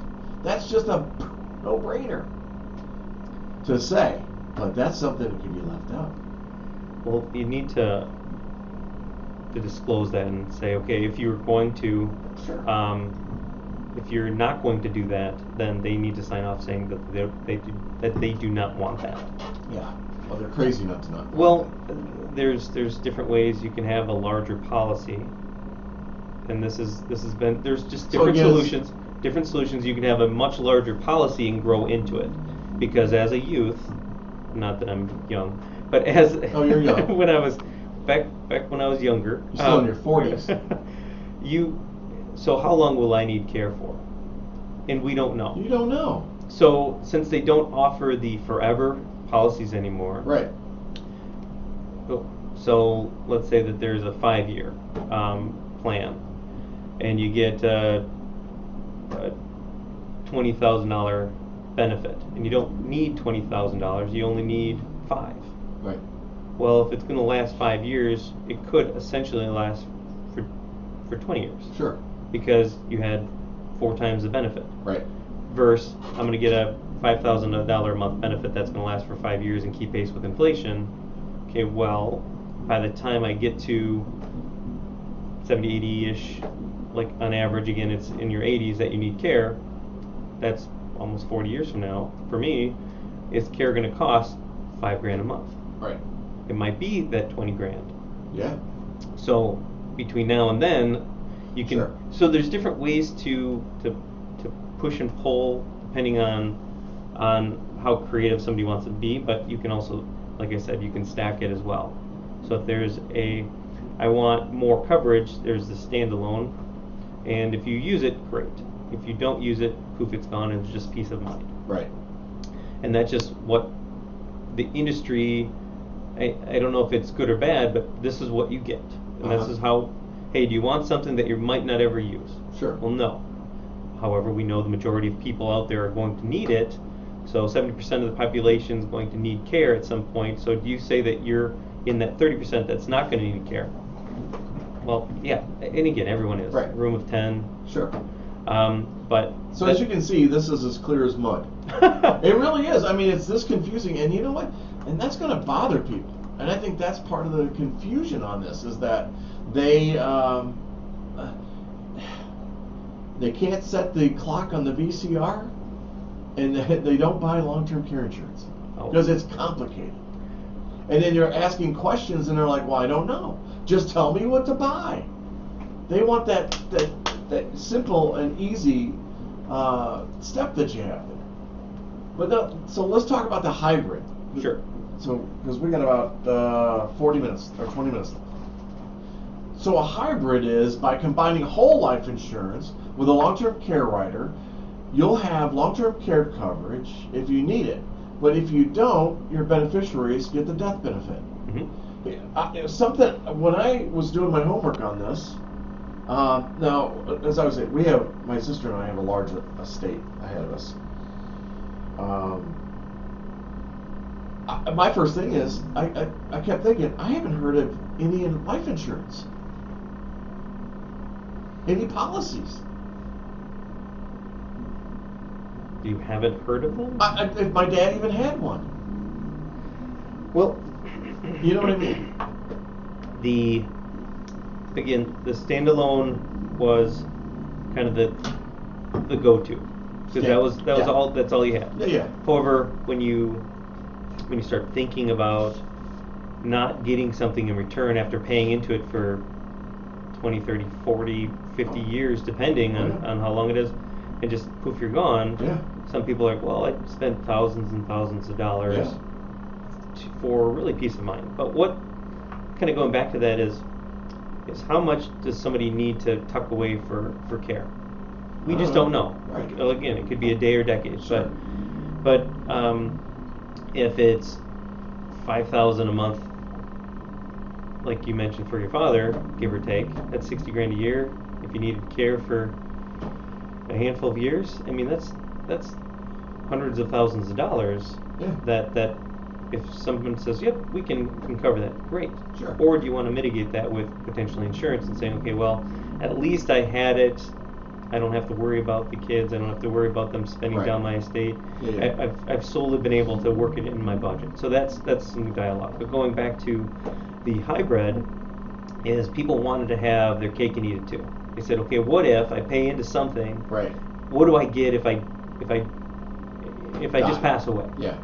And so these hybrid versions have popped up just because it's a little bit more equitable for the insurance company. Okay. Because they know that it's a higher it's a higher price typically because you have multiple birds with one stone. Okay. So that's the insurance piece. The other component that why they started popping up is the standalone is you pay forever. Pay forever. It doesn't stop. You pay into it every year until you either need care and then it's waived. Right. There's some things that you have to meet to get that waived, but it's minimal, or you pass away. Sure.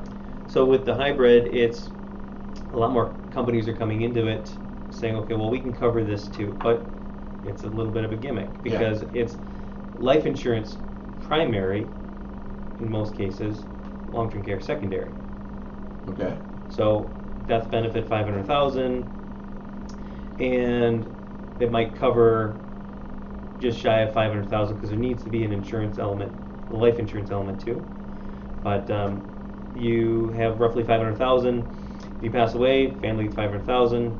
Okay, great. If you need care, it starts spending that death benefit down early. Okay. So you kind of more of it that you're pre-dying. So they're like, here Yeah. you go, but it's for qualified care. Sure. Okay. So it's usually, again, life insurance primary, long-term care secondary. So it's not as straightforward as the other standalone, but it covers more scenarios. So that's more of the life insurance with an accelerated payout. Correct. Okay, so that's what you're saying. So It's a linked benefit. you have that benefit where you have $500,000 in life insurance policy Mhm. at some point. So you're taking benefits from there, you're pulling it out of there ahead of time while you're alive. Yep. Basically. Yep. Okay. And That's some cool. some are death benefit that it pulls out. There's the cash value, because some of the permanent policies out there that there's universal life chassis, there's whole life chassis that offer these types of options. But you're actually, depending on which one, is it the death benefit that's coming out and the cash value along the way? So let's say you have 100,000 cash value, you got 500,000 death benefit, and you need care that for a year, and you pull it 60,000. Mhm. Well, the cash value now only has 40,000 left, and the death benefit is now 440,000. Right. Okay, that seems like a reasonable. But what if you have a plan that you have the 100,000 and the 500,000, and you use care for that 100,000 cash value? Sure. So there's a couple of different components. Is what's going to be pulled out first? Is it part of the cash value, or is it part of the death benefit? That's going to be reduced with that hybrid version. Okay. Wow. So my mom and dad had policies. Mm-hmm. My mom died. The policy's done.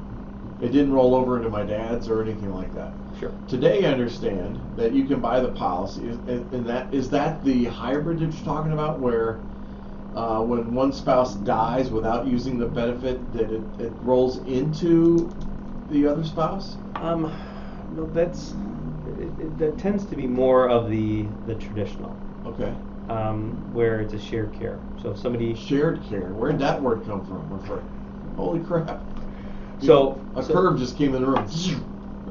So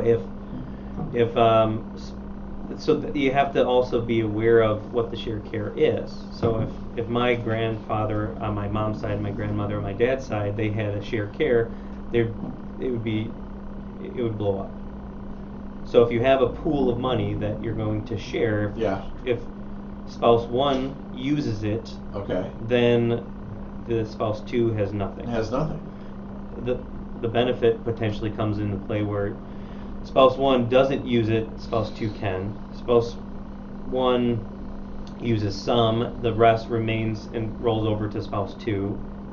But going back to the first scenario, spouse 1 needs it, it can kind of flow either way. Okay. Flow from the one that doesn't have it, doesn't need it, to the one that does need it, but now the other one is basically left with nothing. If they need care, which we don't know. So there's different ways to structure it. So here's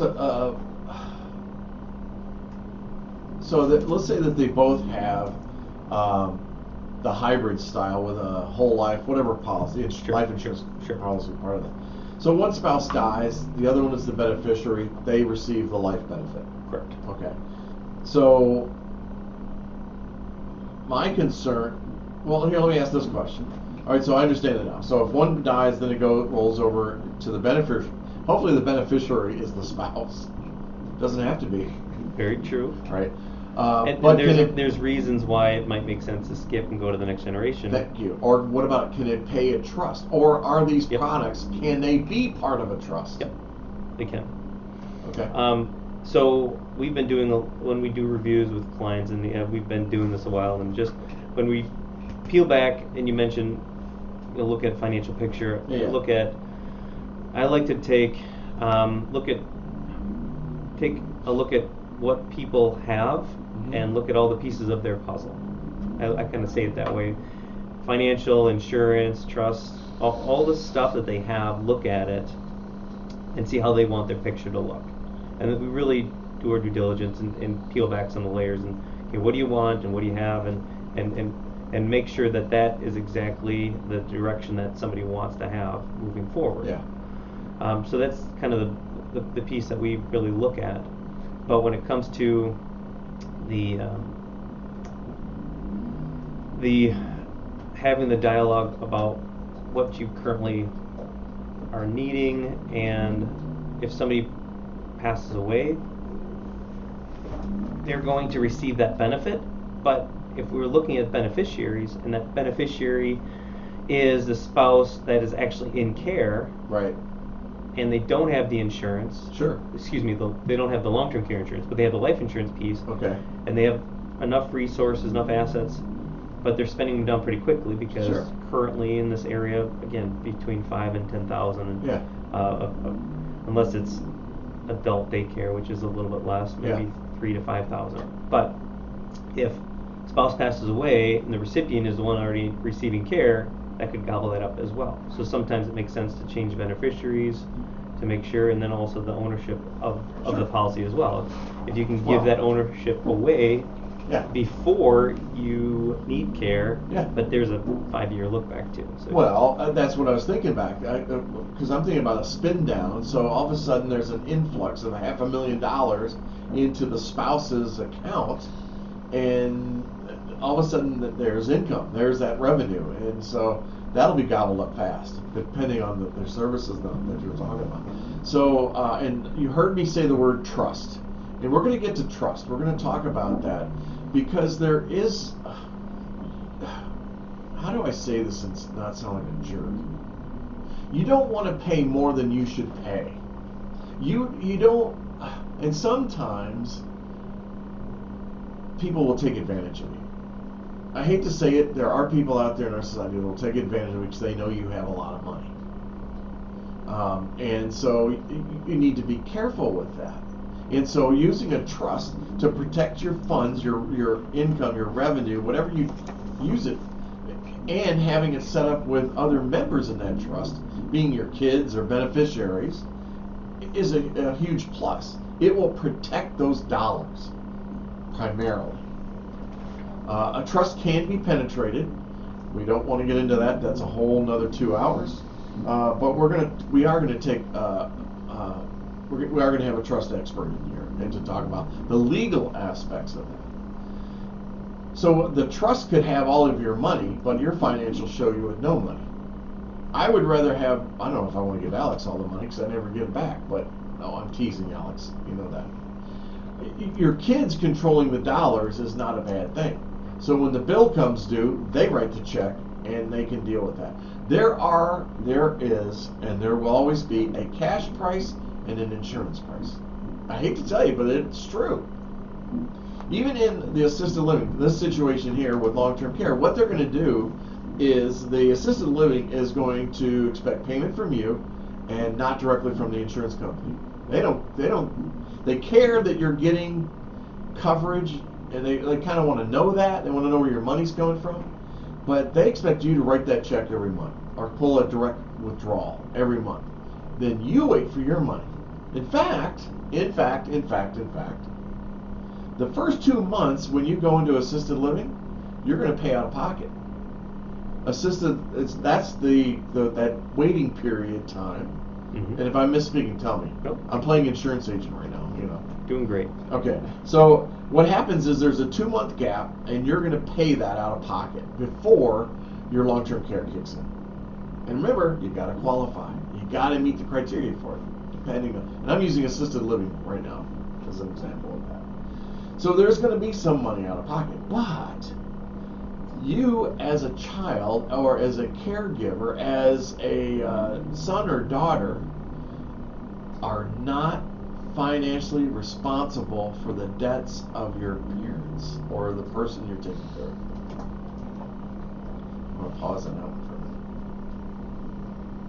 Because that's important to remember, because trust me, all of a sudden you get the, hi, yes, we have a $4,000 bill here, we have a $100,000 bill, and we need you to pay that. And and you're the kid. And they're gonna do it. They're gonna ask you for that money. And if you give it to them, they're happy. If you don't, because if you don't know better, you'll write that check. You really will. So you still got to be careful about that stuff. Well, there's also the taxes that you were just kind of going with. Is we're patriots. We our least favorite Uncle Sam. They're gonna get their joint venture with you. Whatever you do, they're partners, business partners, and whatever check you write, if it's coming from a 401k to pay for it, that depending on could push you up to a higher tax bracket, right, as well. Again, just being aware of what would have to be done in that situation if you didn't do enough planning on the front end. Right. And you mentioned trusts and wills and avoiding probate. That's kind of the biggest thing, is not giving more to the people that's not your family. And if you love the government, great. Yeah. But most people love church, charity, or children way more. Oh, I love that. Church, charity, or children. to make sure that their lineage and the things that they want are being taken care of, versus just kind of whoops and now let's kind of deal with whatever's the aftermath. Right. It's a little costly to set up a trust. Then you got to define what kind of trust to have. Mm-hmm. And again, that's another show. But it's worth the invest. If there's a sizable could be any kind of an amount. I mean, again, any kind of amount that's out there. You got to protect those dollars. Maybe Mama likes to get her hair done on Fridays at the salon and all that. Well, if you have it in a trust, you're able to do that for her. But if the complete spin down is gone, there's no money there. Then you're going to take it out of your pocket and you're going to say, Here, Mama. Thanks for making me peanut butter sandwiches when I was 10. I'm being a little ridiculous, but that's okay. Oh, it was 10? It wasn't, last week? Oh, man, I love peanut butter sandwiches. Something I want you to know about this is about the insurance, or the insured, is the financial strength and reputation of the insured. And the insurer stability. Choose a company with strong financial ratings to ensure that they can pay claims in the future. Look up their ratings from agencies like IM Best, Standard & Poor's, or even Moody's. Mm-hmm. And claims process. Investigate the insurer's history and reputation regarding their claims process and customer service at annuity.org. Annuity.org is a good one. And as Nick was talking about here, understand the tax implications. Oh my gosh. Tax qualified policies. Some long-term care policies offer tax advantages, but it's important to understand the criteria and benefit of these policies. It is. I mean, it's completely, these are things, and this is why you've got to work with a professional that you're comfortable with, lives in your town, works in your town, and is going to be able to give you those answers. Maybe you run into them at church. Maybe you run into them at Buck and Hunt's. Maybe you run into them at the Lions Club. Wherever you have that relationship, you know that they're always there, and you can say, Hey, Nick, I got this idea. I have this thought. This is what's happening. And you can run those ideas. Internet don't work very well because they're in cube 300 out of a room full of 1,000 of them. But, there's deductibility too. Premiums for tax qualified policies may be deductible on your federal tax return if they, along with other medical expenses, exceed a certain percentage of your adjusted gross income. Mm-hmm. So think about that. Now, we talked about the alternatives and supplementary options, hybrid policies, we already talked about that. Medicaid and other options. Be aware that Medicaid covers what Medicare covers in financial eligibility requirements. Medicaid is the last option, and when it happens, you'll get through it. You will get through it. Are they going to kick mommy or daddy out of the nursing home because you've now run out of money and you now have to switch to Medicaid? I hope not. You might have to go to a different bed. You may have to go to a different facility. It might be in a different, correct. It might be, right. Is it here or is it up in Green Bay or? Exactly. Again, it could be local depending on where you live. And And what, again, it's figuring out, again, if the people choose to use the insurance piece, just know what's kind of the break-even piece. Yeah. So if you're paying in for a period of years, which again, it could turn around and pay out right away if you absolutely fall in that category of needing it. If you qualify for it, if you're healthy enough. Right. But it could be as short as a couple weeks to maybe a little over 200 days, give or take. So Sure. if you're thinking about, okay, if I can make it 200 days in care, which again, typical male, typical female, a couple years, yes.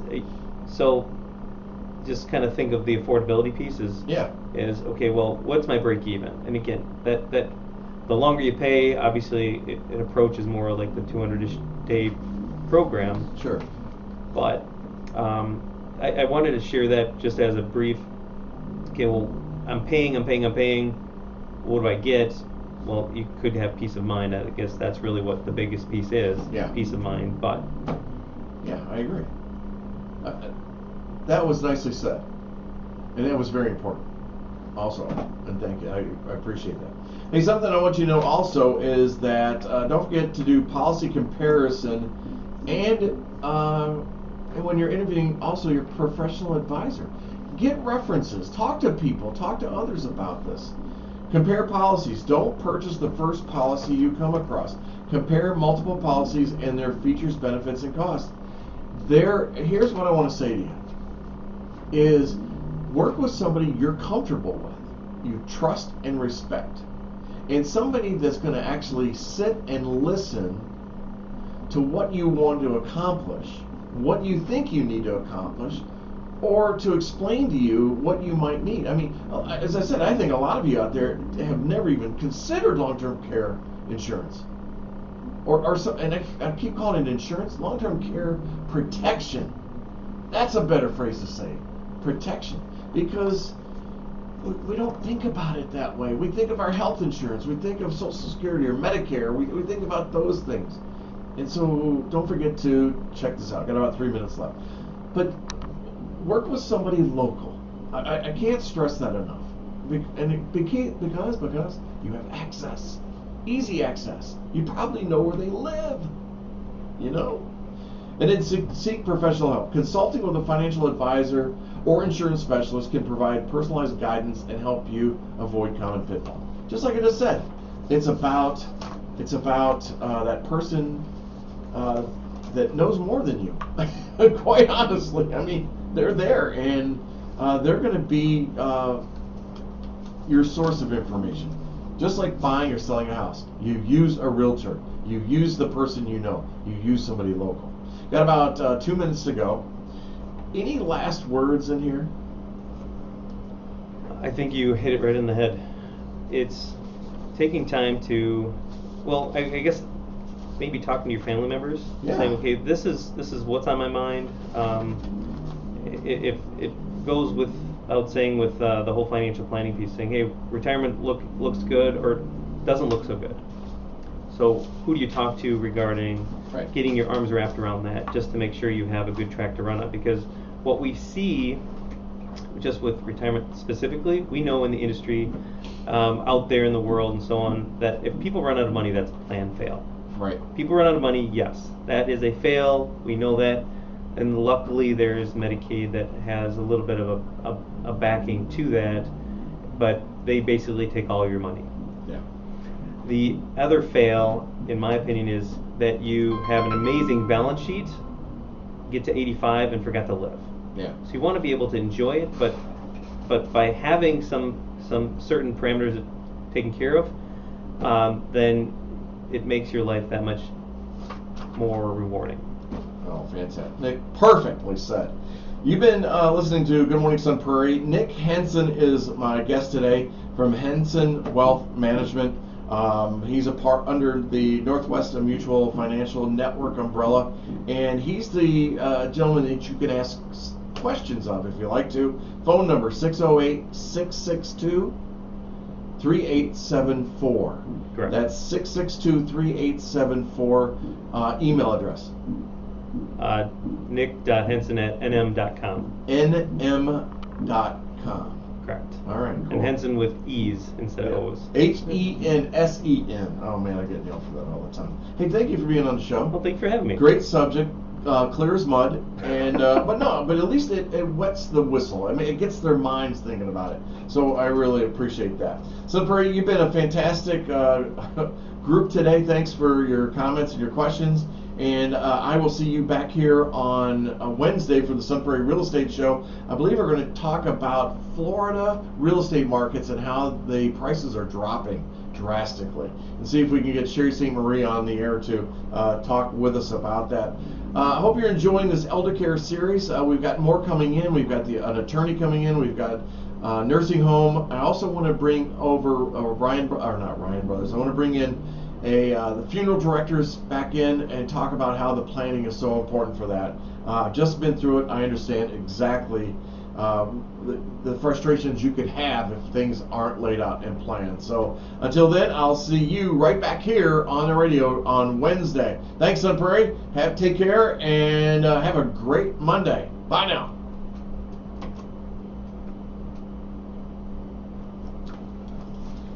Okay, so we're off the air, but we're still on Facebook. And the reason I say that is, don't say